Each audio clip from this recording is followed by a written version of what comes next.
হযরত ওমর একদিন তিনি হেঁটে কোথাও যাচ্ছিলেন। কিছু দূর যাওয়ার পরেই দেখলেন এক বৃদ্ধা কি যেন বিড়বিড় করছে। হযরত ওমর তার কাছে গেলেন, তার খোঁজ খবর নিলেন, জিজ্ঞাসা করলেন, আচ্ছা বুড়িমা, খলিফা ওমর সম্পর্কে তোমার ধারণা কি?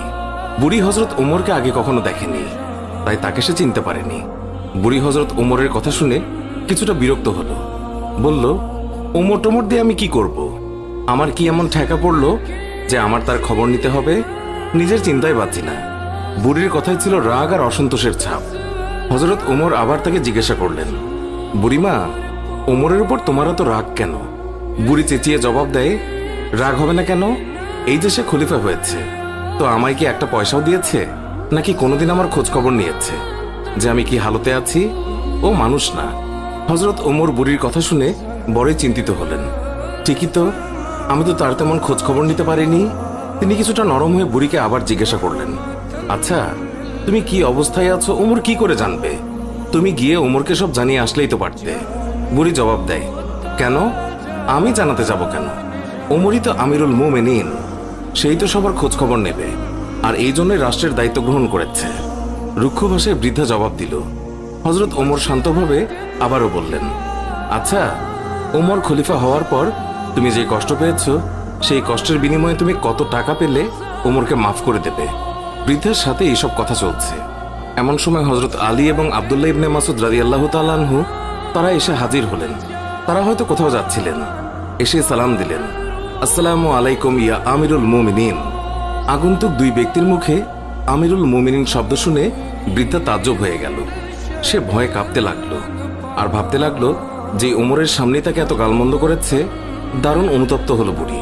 হযরত ওমর বৃদ্ধাকে সান্ত্বনা দিলেন আর বৃদ্ধার হাতে 25টি স্বর্ণ মুদ্রা দিয়ে বললেন, বুড়িমা, তুমি এই চামড়ায় লিখে দাও যে কিয়ামতের দিন ওমরের কাছে আমার কোনো দাবি নেই। বৃদ্ধা তখন তাই করল। চামড়ার উপরে তা লিখে দিল বৃদ্ধা, আর হযরত আলী রাদিয়াল্লাহু তাআলা আনহু সাক্ষী হিসেবে তার উপরে দস্তখত করলেন। হযরত ওমর রাদিয়াল্লাহু তাআলা আনহু মুহাম্মদুর রাসূলুল্লাহ সাল্লাল্লাহু আলাইহি ওয়াসাল্লামকে অনুসরণ করে তালি লাগানো জামা পরতেন। যখন তিনি মুসলমানদের প্রাণকেন্দ্র বায়তুল মুকাদ্দাস জয় করার জন্য বের হচ্ছিলেন, সেই সময় তার পরিহিত জামায় 17টি তালি লাগানো ছিল। যখন তিনি তালিযুক্ত জামা পরিহিত অবস্থায় জেরুজালেমের উদ্দেশ্যে রওনা হয়েছিলেন, সাহাবাদের মধ্যে থেকে কেউ একজন হযরত আলী রাদিয়াল্লাহু তাআলা আনহুকে বললেন, ইয়া আলী, হযরত ওমর রাদিয়াল্লাহু তাআলা আনহুকে বলুন অন্তত আজকের দিনে তালিযুক্ত কাপড় খুলে একটু ভালো কাপড় পরিধান করার জন্য, কারণ তিনি ইহুদি খ্রিস্টানদের দেশে যাচ্ছেন। তারা হয়তো আমিরুল মুমিনিনকে দেখে বিরূপ মন্তব্য করতে পারে। তারা তিরস্কার করে বলতে পারে, মুসলমানগণ খলিফার জন্য একজোড়া ভালো কাপড়ের ব্যবস্থাও করতে পারেনি। আপনি খলিফাকে বুঝিয়ে বলুন। সাহাবাদের পিড়াপিড়িতে হযরত আলী রাদিয়াল্লাহু তাআলা আনহু কথাটি বলার জন্য হযরত ওমরের কাছে গেলেন, কিন্তু এমন কথা বলার সাহসী পেলেন না, কারণ হযরত ওমর রাদিয়াল্লাহু তাআলা আনহু তিনি এমনিতেই গরম। তারপরেও এমন স্পর্শকাতর বিষয়ে মুখটাই বা খুলবেন কিভাবে? অনেক চেষ্টা করলেন, কিন্তু কোনোভাবেই বলতে পারলেন না। ফিরে এলেন সাহাবাদের কাছে, নিজের অপারগতা প্রকাশ করলেন। হযরত আলী রাদিয়াল্লাহু তাআলা আনহু বললেন, আমি যখন বলার জন্য তার কাছে গিয়েছি, তখন আমার কথা বলার শক্তি হারিয়ে ফেলেছি। এবার সাহাবাগণ পরামর্শ করলেন, তাহলে এই কথা খলিফার কাছে কে বলতে পারে? সকলেই খেয়াল পেশ করল, হযরত আয়েশা রাদিয়াল্লাহু তাআলা আনহা এবং হযরত হাফসা রাদিয়াল্লাহু তাআলা আনহা বলতে পারবেন। তারা সকলে মিলে হযরত হাফসা রাদিয়াল্লাহু তাআলা আনহুর কাছে গেলেন। হযরত হাফসা রাদিয়াল্লাহু তাআলা আনহু বললেন, আমি রাসূলুল্লাহ সাল্লাল্লাহু আলাইহি ওয়াসাল্লামের স্ত্রী এবং খলিফা ওমরের মেয়ে, কিন্তু আমার পিতাকে এই কথা বলার সাহস আমার নেই। আমি এই কথা বলতে পারবো না। হযরত আয়েশা রাদিয়াল্লাহু তাআলা আনহা বলতে পারবেন। সাহাবায়ে কেরাম হযরত আয়েশার কাছে দরখাস্ত করলেন। অতঃপর তিনি হযরত ওমর রাদিয়াল্লাহু তাআলা আনহুকে ডেকে পাঠালেন। হযরত ওমর রাদিয়াল্লাহু তাআলা আনহু হযরত আয়েশা রাদিয়াল্লাহু তাআলা আনহার পয়গাম পাওয়ার সাথে সাথেই উপস্থিত হলেন। ভারত উপমহাদেশের বিখ্যাত হাদিস বিশারদ শাহ ওয়ালিউল্লাহ মুহাদ্দিস দেহলভি একটি গ্রন্থে লিখেছেন যে হযরত ওমর রাদিয়াল্লাহু তাআলা আনহু আম্মাজান আয়েশা রাদিয়াল্লাহু তাআলা আনহার সামনে দোজানো হয়ে তিনি বসে পড়েন। আয়েশা রাদিয়াল্লাহু তাআলা আনহা বললেন, আমিরুল মুমিনিন, আপনি যেহেতু খ্রিস্টিয়ানদের রাজ্যে যাচ্ছেন, এই জন্য আপাতত এই তালিযুক্ত জামা পরিবর্তন করে অন্য একটি ভালো জামা পরিধান করুন। আম্মাজান আয়েশা রাদিয়াল্লাহু তাআলা আনহার কথা শেষ হতে না হতেই খলিফাতুল মুমিনিন কেঁদে ফেললেন। আয়েশাকে বললেন, আম্মা, আপনি কি আমাকে রাসূলুল্লাহ সাল্লাল্লাহু আলাইহি ওয়াসাল্লাম থেকে দূরে সরিয়ে রাখতে চাচ্ছেন? আপনার কি রাসূলের সাথে কাটানো দিনগুলোর কথা মনে নেই, যে দিনের পর দিন নবীজি সাল্লাল্লাহু আলাইহি ওয়াসাল্লাম উপবাস থেকেছেন। 3 দিন পর্যন্ত নবীজি সাল্লাল্লাহু আলাইহি ওয়াসাল্লামের চুলায় আগুন জ্বলেনি।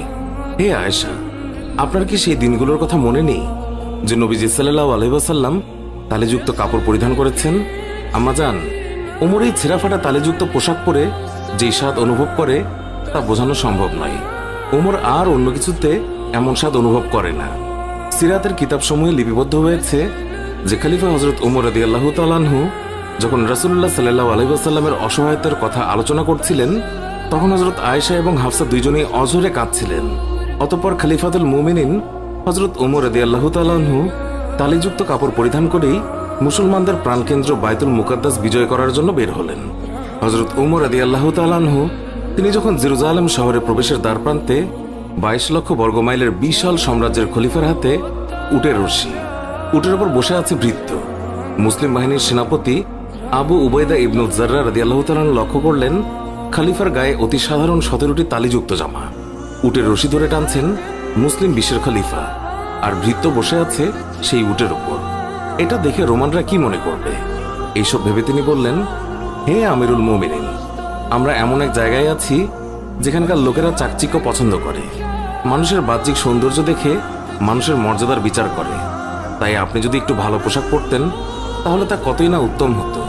হযরত ওমর রাদিয়াল্লাহু তাআলা আনহু আবু উবাইদা ইবনুল জাররার কথায় রেগে গেলেন, তার বুকে আঘাত করলেন আর বললেন, আমি তোমার পক্ষ থেকে এই কথাগুলো আশা করিনি। হযরত ওমর রাদিয়াল্লাহু তাআলা আনহু বললেন, আমি হচ্ছি সেই জাতি যাদের মহান আল্লাহ ইসলাম দ্বারা সম্মানিত করেছেন। আমরা যদি ইসলাম ছাড়া অন্য কোনো উপায়ে সম্মান খুঁজি তাহলে মহান আল্লাহ তাআলা আমাদের অসম্মানিত করবেন। সুপ্রিয় দর্শক, এই ছিল আমাদের আজকে